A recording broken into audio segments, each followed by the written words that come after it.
अस्सलाम वालेकुम, good day everyone. वालेकुम अस्सलाम। आज हमारे बीच में है जनाब समीर खान साहब। समीर खान साहब एक जाने माने बिजनेसमैन है जिनका कांच के बारे में कारोबार है, इसलिए उनको कांच वाला बोलकर भी फेमस है वो। तो आज हम मिलते हैं समीर भाई से। अस्सलाम वालेकुम समीर। वालेकुम अस्सलाम। तो आपका क्या बिजनेस है समीर भाई? मेरा बिजनेस स्लाइडिंग विंडो, पार्टीशन और जो अभी बड़े बड़े मॉल्स आते हैं, बड़े बड़े गाड़ियों के शोरूम्स आते हैं, कपड़े के शोरूम जैसे जय हिंद कलेक्शन हो, ऐसे बहुत सारे शोरूम जिनके सामने का जो ग्लास लगता है वो ग्लास के मैं पूना शहर में स्पेशलिस्ट माना जाता हूँ और ये मेरा बिजनेस है। अच्छा, तो आपके मैक्सिमम शोरूम्स वगैरह में ये ग्लास लगते हैं? बेशक। क्या छोटे पैमाने पे भी करते नहीं, हैं? छोटे पैमाने पे भी करते हैं। अगर कोई दोस्त है, कोई जान पहचान का है या कोई वॉकिंग कस्टमर हमारे पास आ जाता है कि हमारा डोर लगाना है, हमें कांच का पार्टीशन लगाना है, मेरे ऑफिस में लगाना है, तो हम वो भी करते हैं। छोटा करने से ही बड़ा काम मिलता है, इसके लिए पहले तो हम ज़्यादा महत्व इम्पोर्टेंट छोटे काम को ही देते हैं, जिससे हमको फिर नया बड़ा काम मिलता है। माशाल्लाह, ये समीर भाई का जो काम है अल्हम्दुलिल्लाह बहुत अच्छा काम चल रहा है इनका। तो आज हम इनसे पूछते हैं कि आपके काम की शुरुआत कैसी हो गई? मेरे काम की शुरुआत मैं तो आपसे कहूँगा कि 10वीं पास होने के बाद 92 में मैं ग्लास का काम में लगा और हेल्परिंग से मैंने काम शुरुआत की। और हेल्पर उस वक्त में मेरे को महीने के 1500 रुपये पगार मिलता था और वो भी मुझे 15 किलोमीटर साइकिल पे जाना पड़ता था। और इस तरह से मेरे काम की शुरुआत हुई और आहिस्ता आहिस्ता आहिस्ता आहिस्ता मैंने उस काम को बढ़ाया और आज अल्लाह ताला ने इस मुकाम पे मुझे पहुंचाया है। उसके लिए मैंने बहुत स्ट्रगल भी किया है, लेकिन आज अल्हम्दुलिल्लाह अल्लाह का एहसान है, बहुत बड़े पैमाने पे मेरा नाम भी है, काम भी है और मैं अपनी लाइफ से बहुत खुश भी हूँ। माशाल्लाह, जैसे कि आपने सुना समीर भाई ने सिर्फ 1500 रुपये से काम शुरू किया। तो आज के जो हमारे यंग बच्चे हैं इनके लिए ये मोटिवेशन है कि कोई भी चीज़ या कोई भी काम छोटा नहीं होता है। तो आप 15 किलोमीटर रोजाना जाते थे उसके लिए, काम के लिए, और उसके बाद फिर काम भी करते थे? बेशक। मैं रहने के लिए रास्तापेट में था और जो ग्लास का जो दुकान था वो धनकौड़ी, उस टाइम पे इतना डेवलपमेंट नहीं हुआ था, लेकिन उसने वो ग्रामीण भाग में वहाँ दुकान डाला था और हमारे पहचान वाले की ही थी वो। तो उसने कहा मेरे साथ काम पे चलो, तो मैं वहाँ जाता था। तो लेकिन मेरे को वहाँ जाने के लिए, क्योंकि बस का किराया, आने जाने का किराया, फिर बस के लिए टाइम जाता था, तो बोले तेरे पास साइकिल होंगी तो उस साइकिल पे तुझे जाना पड़ेगा। और फिर मैं वहाँ पर रोज सुबह 9:30 बजे घर से निकलता था, धनकौड़ी पहुँचता था। आपको पता है रास्तापेट से धनकौड़ी मीन्स कातराज गार्डन से पहले वहाँ तक मैं साइकिल पर जाता था और शाम में वहाँ से रिटर्न साइकिल पे आता था। उस बीच में अगर किसी साइट पे जाना हो काम करने तो वहाँ से भी साइकिल पे ही मुझे जाना पड़ता था। तो ऐसा करते मैंने अपनी ज़िंदगी की शुरुआत की। वहाँ कम से कम मैंने 6 महीने काम किया और जब मैंने वहाँ जाकर देखा कि काम करने के बाद भी मुझे पगार टाइम पे नहीं मिल रहा है, तो मैं एक शब्बीर ग्लास ट्रेडर्स करके घोरपड़ी पेट में दुकान था, जो रोज़ में जाते जाते वो बोर्ड पड़ता था और वहाँ फिर मैंने जाकर उनसे कहा कि मुझे कांच का काम आता है, जबकि मैं अधूरा था। लेकिन मैंने उनसे कहा मुझे काम आता है और मुझे महीने रोज के, उस वक्त में मुझे 15 रुपये वो रोज़ देते थे और मैंने उनसे कहा कि मुझे 25 रुपया रोज़ हाजिरी मिलती है। तो उस भौरी ने मुझे काम पे रखा और माशाल्लाह उस जो शख्स था भौरी, जिस मेरा सेठ था, वो इतना बेहतरीन इंसान था। वो इंसान जैसा मैंने आज तक इंसान नहीं देखा और उनकी ही खूबियाँ मेरे अंदर आई, मैं ऐसा कहूँगा, क्योंकि उन्होंने कभी मुझे ऐसा नीचा नहीं दिखाया, अपने साथ में खाना खिलाया और मुझे वहाँ पर, मैंने उनके पास 6 साल सर्विस किया और वहाँ से मैं कांच कटिंग करने का सीखा, काम करना सीखा। वहाँ से जो बेसिक नॉलेज होता है कि एक पाया जिसको बोलते हैं ज़मीन का, अगर पाया मजबूत हो तो आप उसके ऊपर कितने भी स्लैब खड़ा कर सकते हैं। तो वो मुझे वहाँ पर उस शब्बीर ग्लास ट्रेडर्स के अंदर मैंने जो 6 साल नौकरी की, वहाँ मैंने अपना पाया मजबूत किया और वहाँ से उनसे मैंने एक वक्त कहा कि सेठ अभी मुझे नहीं जमेगा, क्योंकि मेरी जिम्मेदारी बहुत बड़ी है। मैं घर में सबसे बड़ा भाई हूँ, मेरे पीछे 4 बच्चे भाई लोग हैं, अम्मी अब्बा की जवाबदारी है, दादी है, और जो घर में हम रहते हैं वो घर 9 बाय 9 का घर है और अब मुझे मेरी लाइफ में कुछ करना है, इसलिए अगर मैं जिंदगी भर सर्विस करते रहूँगा तो शायद मैं उस मकाम तक नहीं पहुँचूंगा, इतनी सब जिम्मेदारी नहीं मैं पूरी कर सकता, तो मुझे अभी खुद का आंग पे काम करना है, मुझे कॉन्ट्रैक्टर बनना है। तो वो सेठ थोड़ा सी नाराज हुआ, उन्होंने कहा कि मत ऐसा मत करो। मैं बोला नहीं सेठ, आप चाहिए तो मेरे घर पे चलिए। उन्होंने उनके भाई को भेजा, मेरे घर की हालातें उन्होंने देखी, क्योंकि हमारे मोहल्ले में तो सबको पता था लेकिन उन सेठ को नहीं पता था। उस वक्त में उनके भाई आए और उनके भाई ने जब उनके सामने ये रिपोर्ट रखी तो उनके भी आंखों में आंसू आए, और फिर उन्होंने मुझे कहा कि ठीक है, तुझे जो करना है कर, लेकिन मेरा भी कुछ काम रहेगा तो तू कर। तो मैंने उनको जबान दी कि सर सेठ, आपके लिए मैं हर वक्त हाजिर रहूंगा, सिर्फ आप आवाज़ दे, मैं आपके आवाज़ को लब्बैक कहूँगा। और वही सेठ ने मुझे आंख पे काम देना शुरू किया, और फिर वहाँ से मेरी ज़िंदगी की एक नई शुरुआत हुई। और ऐसा करते करते मैंने इस लाइन में बहुत अचीवमेंट किया। और हर वक्त जब मैं वो काम सीखा तो उस वक्त में जूना ट्रेंड चलता था ग्लास का, लेकिन थोड़े दिन बाद मुझे एहसास हुआ कि नहीं, हमको इससे आगे कुछ नया सीखना पड़ेगा। तब जाके स्लाइडिंग विंडो ये नया वजूद में आया था, और उसके काम करने वाले जो कारीगर थे वो यूपी के भैया लोग थे, और वो यूपी के भैया लोग अपने ही बिरादरी के लोगों को काम पर लाते थे गांव से, उनके साथ काम करते थे। लेकिन मैं कांच कटिंग करता था, कांच फिटिंग का काम करता था लांबी में। लेकिन मैंने सोचा कि अगर मैं ये करते बैठूंगा तो कुछ दिनों में ख़त्म हो जाएगा, तो मुझे अलग करना पड़ेगा, अलग सीखना पड़ेगा। उस वक्त में मैं महीने के 94-95 की बात बता रहा हूँ मैं, जब मैं महीने के 5,000-6,000 रुपये कमाता था, उस वक्त में मैंने एक मेरा दोस्त था भैया, उसको बोला कि मुझे स्लाइडिंग विंडो का काम सीखा। तब उसने मुझे कहा कि मेरे साइट पे आ जाना।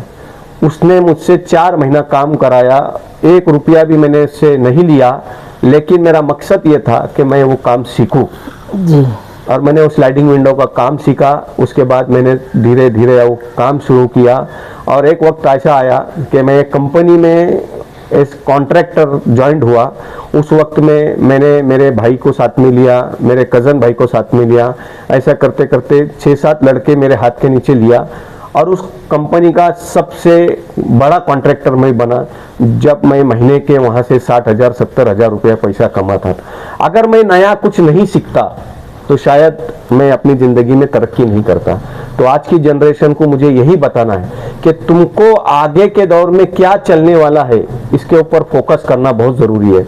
अगर हम पीछे ही चीज़ों को लेके बैठेंगे, अब जैसा कि मैं एक मिसाल देता हूँ कि नोकिया फ़ोन, जब फ़ोन आया तो हर किसी इंसान के पास नोकिया का फ़ोन आता था, लेकिन उसने जब बाद में स्मार्टफोन आया और सैमसंग ने उसको डेवलप किया, लेकिन नोकिया ने उसको डेवलप करना समझा नहीं, इसलिए आज नोकिया किधर भी नज़र नहीं आता। पूरा मार्केट आज वर्ल्ड का सैमसंग ने कवर किया, और सैमसंग आज दुनिया के अंदर 1 नंबर की कंपनी बन गई। तो कई मतलब बोलने का मतलब ये है कि आपको देखना है कि आगे क्या आने वाला है, आगे किस चीज़ का मार्केट है, उसके हिसाब से आपको काम करना पड़ेगा, वो सीखना पड़ेगा, तब जाके आप अपनी ज़िंदगी में तरक्की कर सकते। उसके बाद जब स्लाइडिंग विंडो का दौर चल रहा था, मैं बहुत पैसा कमा रहा था, तो उस वक्त में मेरे को एक शोरूम का काम मिला, बहुत बड़ा फर्नीचर का शोरूम था टेंजन करके। उसमें उस वक्त में टफन ग्लास वहाँ पर डोर बिठाने का काम मुझे मिला। अब मैं वो काम समझता नहीं था, जानता नहीं था, लेकिन एक जो कारीगर वहाँ आया और उसके साथ मैंने वो उसको हेल्प करके वो काम किया, तब मुझे समझ में आया कि अब दौर कुछ अलग दिशा में जा रहा है, तो अब मुझे कुछ अलग और करना पड़ेगा। तब जाके मैंने वो टफन ग्लास का डोर बिठाया उसके साथ, लेकिन मैंने उसके साथ काम किया, नॉलेज लिया, और फिर उस लोग जो फील्ड के लोग थे उसके साथ मिलकर मैंने वो काम शुरुआत की। और अल्हम्दुलिल्लाह जिस तरह से स्लाइडिंग विंडो का काम मैंने सीखा, उसी तरह से मैं टफन ग्लास का, बड़े बड़े मॉल्स का काम मैंने सीखा, और अल्हम्दुलिल्लाह उसकी वजह से पूरे पूना शहर में समीर खान ये आदमी फेमस हुआ।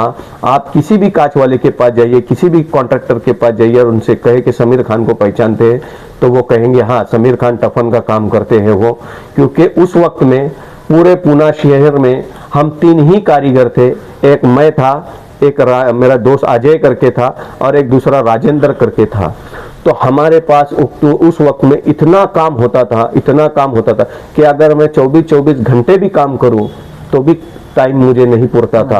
और माशाअल्लाह ताला उसकी बदौलत पहले मैंने स्लाइडिंग का काम सीखा, उसके वजह बाद मैंने टफन का काम सीखा, और आज मेरे ज़िंदगी के 50 साल के अंदर जो एक इंजीनियर इतनी तरक्की नहीं कर सकता है, उतनी तरक्की एक मैं 10वीं पास रहने के बाद मैंने वो काम किया, सिर्फ बिजनेस की वजह से और नई जो टेक्नोलॉजी आई उसके वजह से। तो मैं आज की नई जनरेशन को यही मैसेज दूंगा कि आप अगर पढ़ाई करते हैं तो वेल एंड गुड, क्योंकि आप स्मार्ट वर्क करेंगे तो ज्यादा पैसा कमाएंगे। हार्ड वर्क करेंगे, क्योंकि आप देखते हैं कि रास्ते पे ठेला लगाने वाला दिन भर धूप में कितनी मेहनत करता, मुशक्कत करता, उसके बाद में जब जाके उसको 500-600 रुपया मिलता। लेकिन जब आदमी कंप्यूटर के सामने इसी के अंदर बैठकर काम करता है तो उसको महीने का 1 लाख रुपए का भी पैकेज मिलता है, 2 लाख का भी पैकेज मिलता है। तो एजुकेशन तो मोस्ट इम्पॉर्टेंट। मैं तो सबसे पहले कहूंगा आज की जनरेशन को कि आप सबसे पहले एजुकेशन पे ध्यान दीजिए, और एजुकेशन के जरिए आपको अच्छे से अच्छे जॉब मिल सकता है और आप अपनी लाइफ के अंदर कुछ अच्छा कर सकते हैं। अगर आपको बिजनेस करना है तो बहुत ही अच्छी बात है, लेकिन एजुकेशन अगर आपके साथ हो तो आप बिजनेस में भी अंबानी बन सकते हैं, अदानी बन सकते हैं। कुछ भी मुश्किल नहीं है, अगर आदमी की सोच बड़ी है तो वो सब कुछ कर सकता है। माशाल्लाह। तो एक थोड़ा पीछे जाता हूँ मैं, ये जो बिजनेस आपने शुरू किया तो इसके लिए आपको कितना भांडवल की जरूरत पड़ी, या उस वक्त में कितना आपने लगाया शुरुआती दौर पे? शुरुआती दौर में जैसा आपने कहा कि आपने कितना भांडवल लगाया, तो मैं आपको कहना चाहता हूं कि भांडवल तो मैंने 1 रुपया भी नहीं लगाया। जो कुछ मेरे पास भांडवल था वो मेरी मेहनत थी, वो मेरा स्ट्रगल था।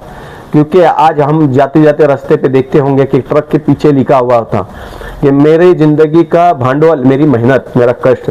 तो उस वक्त में मेरे पास तो खाने के लिए भी पैसा नहीं था, तो मैं बिजनेस चालू करने के लिए मेरे पास भांडवल तो था नहीं।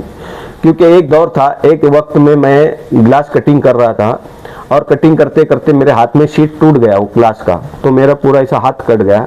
और वो हाथ कटा हुआ मैंने उसमें पट्टी बांधकर जब मैं घर में गया तो मेरी माँ उस वक्त देखकर रोने लगी। रोते रोते उसने 2 अल्फाज मेरे सामने कही कि बेटा, लोग पैसा कमाते अपने पसीने का, लेकिन तू पैसा कमा रहा है अपने खून का। और मेरे सर पर हाथ रखा। उस वक्त में उसने इतनी दुआएं दी, इतनी आज मेरे आंखों में आंसू आए मेरी माँ की दुआ। और यही कारण है कि मैंने आज तक मेरी माँ को कभी दुखाया नहीं, और उसकी दुआ हर वक्त मेरे साथ में रही, तब जाके आज अल्लाह ताला ने मुझे इतना नवाजा है। और रही बात भांडवल की, तो मेरे पास उस वक्त में पैसा तो था नहीं, लेकिन मेरा मेहनत थी। मैं कॉन्ट्रैक्टर बना, एक दुकान का काम लेता था, उसके बाद दूसरे का किया, दूसरे से तीसरे का किया। ऐसा करते करते मैंने अपनी शादी की, भाई लोगों की शादी की, अपने घर बनाया, भाई लोगों को घर ये करके दिया। ऐसा करते करते और मेरे भाई लोगों ने भी मेरा साथ दिया, और माशाअल्लाह ताला आज हमारी पूरी फैमिली सेटल है। लेकिन भांडवल मैंने कुछ भी नहीं लगाया था, और आज भी मैंने कुछ अपने धंधे में भांडवल नहीं लगाया हूँ। जो भी काम आता है उनसे ही एडवांस लेना है, उनका ही काम करके देना है, काम करने के बाद पैसा लेना है। माशाअल्लाह। और अभी जो आपने जैसा बताया कि समीर भाई ने के बिना भांडवल के काम किया है, तो अभी आपके पास कितने आदमी काम कर रहे हैं? अभी माशाअल्लाह मेरे पास में 12 आदमी काम करते हैं। कभी ज़रूरत पड़ी, साइट पे कुछ प्रॉब्लम आ जाता है, कुछ अड़चन आ जाती है, आदमियों को समझ में नहीं आता है कि अभी क्या करना है, तो उस वक्त मैं खुद भी फिजिकली जाके काम करता हूँ। मैं कभी ये नहीं समझता कि आज मेरे पास सब कुछ होने के बाद मैं काम क्यों करूँ। मैं ये समझता हूँ कि जिस काम ने मुझे बढ़ाया है वो काम करना मेरा फ़र्ज़ है, और मैं वहाँ जाके काम करता हूँ, उस प्रॉब्लम को सॉल्व करता हूँ। रही आज की तारीख की बात कि मेरे पास कितने आदमी काम कर रहे हैं, तो 12 से 13 आदमी लोग मेरे पास काम कर रहे हैं। लेकिन मेरे ज़रिए से कम से कम पूना शहर के अंदर 300 से 400 बच्चे मेरे पास से सीख कर आज अल्हम्दुलिल्लाह उन्होंने अपने लाइफ में तरक्की की है। इस चीज़ का मुझे बहुत फ़ख्र है। देखो, आदमी पैसा कमाने से बड़ा नहीं बनता, अपने साथ उन्होंने कितने आदमी को लेकर बड़ा बने, ये बहुत मैटर करता है। जिस आदमी को मैंने काम सिखाया, जो मेरे हाथ के नीचे काम सीखे, वो खुद का उन्होंने धंधा शुरू किया, उनके पास 2 से 5 आदमी सीखे, उन्होंने दूसरा धंधा वही चालू किया। जिस तरह से आज पूना का डेवलपमेंट हुआ, तो मैं समझता हूँ इसके अंदर मेरा भी बहुत बड़ा रोल है, क्योंकि मेरे हाथ के नीचे से सीखे हुए बच्चे इन्होंने आज कंस्ट्रक्शन लाइन के अंदर जो बिल्डिंगें बन रहे हैं उसके अंदर ग्लास लगाया, तो वो मेरी ही लिंक थी, तो उसका मुझे फक्र है। भले ही आज मैं चाहता तो मेरे पास बहुत कुछ होता, लेकिन मैं इसके अंदर भी अल्लाह का शुक्र अदा करता हूँ कि मेरे जरिए से बहुत सारे लोगों के घर के चूल्हे अगर जले हैं, तो उसके लिए मैं अपने आप को खुश नसीब समझता हूँ। माशाल्लाह। इसी के साथ हमको ये भी पता चला है कि आप जो है बंद मिट्टी से बहुत सारे सोशल वर्क भी करते हैं। वो तो बताने की बात नहीं है, आप बहुत मुखलिसाना तौर पर करते हैं, लेकिन आप कुछ तंजीमों से भी जुड़े हुए हैं, जिसमें जैसे कि तंजीम वालिदैन भी हो गया, निसार फाउंडेशन भी हो गया, और बहुत सारी तंजीमें हैं जिससे आप जुड़े हुए हैं। तो आपको ये मोटिवेशन किस तरीके से मिला कि मैं सोशल वर्क भी थोड़ा करूं? देखो, अल्हम्दुलिल्लाह, जैसे आपने कहा कि आप बंद मुट्ठी से देते हैं, तो ये मैं अपनी आखिरत बनाने के लिए कर रहा हूँ।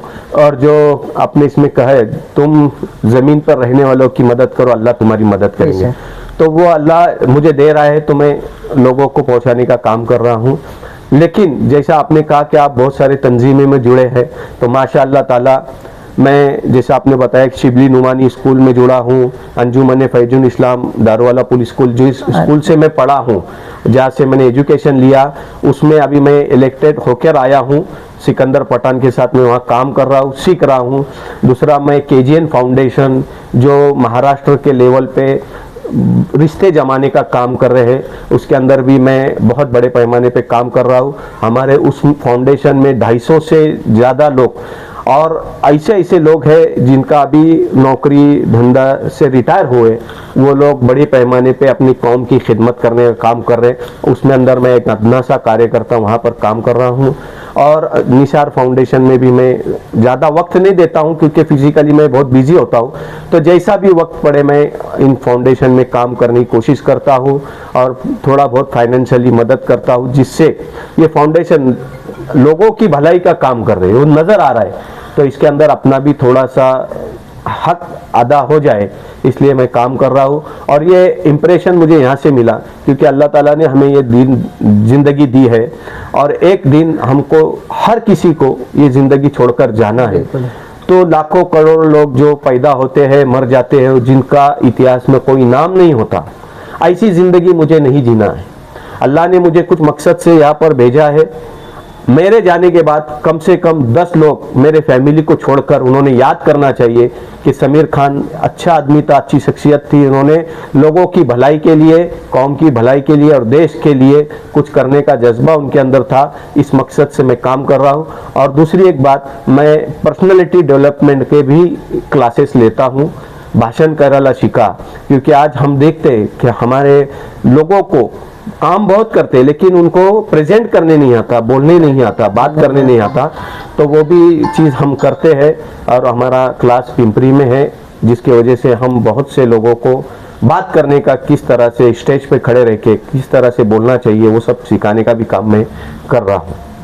माशाल्लाह। इसके अलावा आप हम कुछ हमारे जो व्यूअर्स हैं उनको लिए कुछ बोलना चाहते हैं? उनके लिए इतना ही कहूँगा कि आप ये मत समझना कि मैं छोटा हूँ, मैं गरीब हूँ, मैं ये नहीं कर सकता।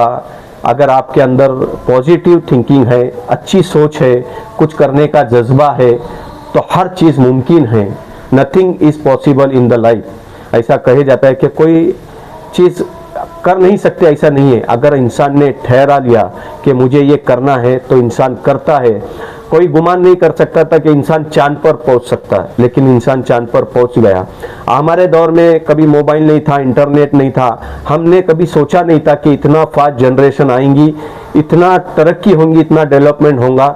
तो ये सब आदमी ने ही किया है, आदमी की सोच से ही हुआ है, और आगे भी ऐसे ऐसे चेंजेस अपने लाइफ में देखने को मिलेंगे। तो उसका हिस्सा अगर हमें बनना है, तो अच्छी सोच लेके मेहनत बहुत इंपॉर्टेंट रखती है। अगर आप मेहनत करोगे तो एक दिन वो ज़रूर रंग लाएंगी। अगर आप मेहनत नहीं करेंगे तो आप जिंदगी में कभी तरक्की नहीं कर सकते। गलती आपसे होंगी, गलतियां होते रहेंगी, उसको नज़रअंदाज करना है और आगे बढ़ना है। जिस तरह इस मुहावरे में कहा जाता है, असफलता एक चुनौती है, उसे स्वीकार करो तुम, क्या कमी रह गई देखो और सुधार करो तुम। माशाल्लाह। जब तक न सफल हो नींद चैन को त्यागो तुम, संघर्ष का मैदान छोड़कर मत भागो तुम। कुछ किए बगैर जय जयकार नहीं होती, कोशिश करने वालों की हार नहीं होती, कोशिश करने वालों की हार नहीं होती। हमेशा कोशिश करते रहना चाहिए। इंशाअल्लाह ताला अल्लाह ताला एक दिन तुम्हें जरूर कामयाब करेंगे। माशाल्लाह, ये थे हमारे समीर काबुल खान, जिनको कांच वाला के नाम से भी जाने जाते हैं। बहुत ही अच्छा मैसेज दिया है इन्होंने कि कोशिश करने वालों की हार नहीं होती। हमने सुना कि उनका स्ट्रगल लाइफ कैसा था और कितने से पैसे पे उन्होंने से कितनी कम अमाउंट पर उन्होंने जॉब स्टार्ट किया और उसके बाद बिना भांडवल के आज इतना बड़ा एम्पायर खड़ा किया। और उसके साथ में आज तकरीबन 500 के आसपास लोग हैं जिनके घर के रोजी रोटी कमाने का जरिया आज समीर भाई बने हुए हैं। एक वक्त वो था जब ये खुद दूसरे के पास काम करते थे अपना घर चलाने के लिए और आज 500 लोग फैमिली को सपोर्ट करने वाले हैं। माशाल्लाह, ये सिर्फ एक छोटे से पहल से है। तो हमारी नौजवानों को यही नसीहत है कि जो भी काम मिलता है, जैसा भी मिलता है, करना शुरू कर दो और मेहनत जो उन्होंने बताए और कोशिश करने वालों की हार नहीं होती। ये थे हमारे समीर काबुल खान और हम अपने चैनल की तरफ से उनका तहे दिल से शुक्रिया अदा करते हैं कि उन्होंने आकर हमारे जो यंग जनरेशन है इनको मोटिवेट किया, इंस्पायर किया और हमको बहुत ही अच्छी नॉलेज दी। इसके लिए हम उनका शुक्रिया अदा करते हैं। थैंक यू समीर भाई। आपका भी आपने हमें यहाँ बुलाया, इज्जत दी, हमारी दो बातें सुनी, आपका भी मैं तहे दिल से शुक्रिया अदा करके अपनी बात को ख़त्म करता हूँ। अल्लाह हाफ़िज़।